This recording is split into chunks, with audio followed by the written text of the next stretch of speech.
Tony Blair has promised that Britain will take in more refugees from Kosovo and double the aid sent to Kosovo's borders to help them to £40 million. The Prime Minister made the pledge at a refugee camp in Macedonia, where he accused Yugoslavia of genocide and called the NATO campaign a battle for humanity, a rightful cause. Earlier in the day, Mr. Blair told British soldiers in Macedonia that they were helping to create a better world. Our correspondent Bridget Kendall sends this report. This was the scene aid officials and the Macedonian government wanted Tony Blair to see for himself. The seething mass of refugees they can barely cope with. And where better than one of the most overcrowded camps to pledge a doubling of British aid and promise till they can go back home to take more people. This is not a battle for territory. This is a battle for humanity. It is a just cause. It is a rightful cause. And we will make sure that these people here are returned to their homes. And I hope the next time that we meet, it is as we meet going back across the border into Kosovo. It's what happens to these refugees in the next few days, though, that most concerns them. So far, Britain has only offered sanctuary to 330, a far cry from the 10,000, for instance, who've gone to Germany. This camp is crammed with 3 times the numbers it was built for. Tempers are frayed, and as the temperature rises, there are fears of epidemics.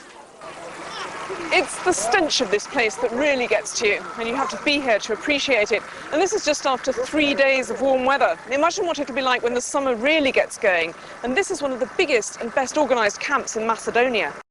Those are concerns that these things may happen rather than now. I have no information that there is any epidemic running in any of the camps right now. That said, the number of camps we have is limited by government decision here. And they are extremely full. Indeed, I would say overcrowding is a real problem. We're still seeing refugees coming in at the rate of some 5,000 a day, and frankly, there are not sufficient places here in Macedonia for that number. And it is very important, therefore, we look at alternative channels for these refugees, both to other countries, to try and get the government here to authorize additional camps as well. How long before the situation there gets really intolerable? Well, I don't think there's one particular number where this happens, but I think we're all clear. And of course, please don't forget that UNHCR are the directing non-governmental organization on this, and what we're doing is helping them. But that said, we're all very conscious that we need to do everything we can to ease the crowding and the conditions. Serbia says a NATO bomb has hit another bus carrying civilians in Kosovo, killing 17 people. NATO says it's investigating the report.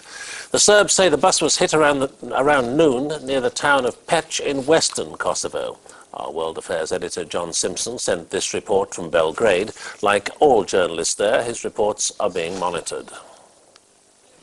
We still don't have all the details, but this latest incident comes only 2 days after the attack which killed 47 people on another bus in Kosovo.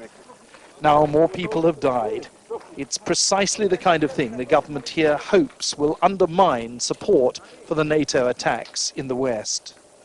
Twice in the space of 18 hours now, NATO has cut the power supply to Belgrade and much of Serbia.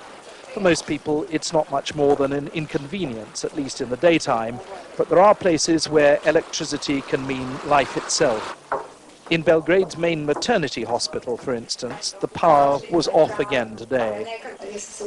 Late last night, it was cut just as Delite Osmani, a Kosovo Albanian, was about to undergo a caesarean operation.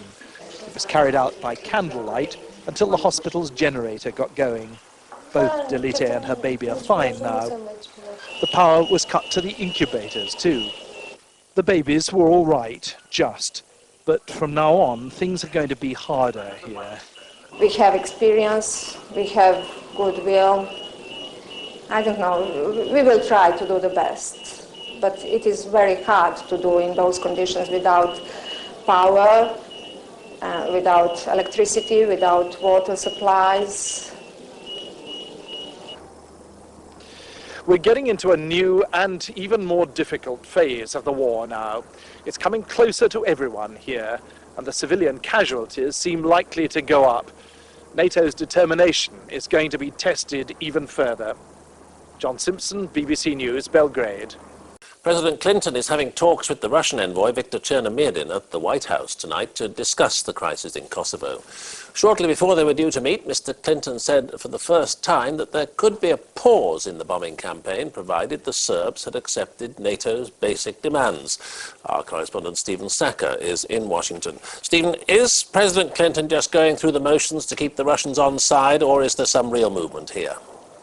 I think it's a little bit more significant than that, Peter. Viktor Chernomyrdin is here at the White House as I speak to you, and there's every indication that Bill Clinton is interested to hear what the Russians have to say.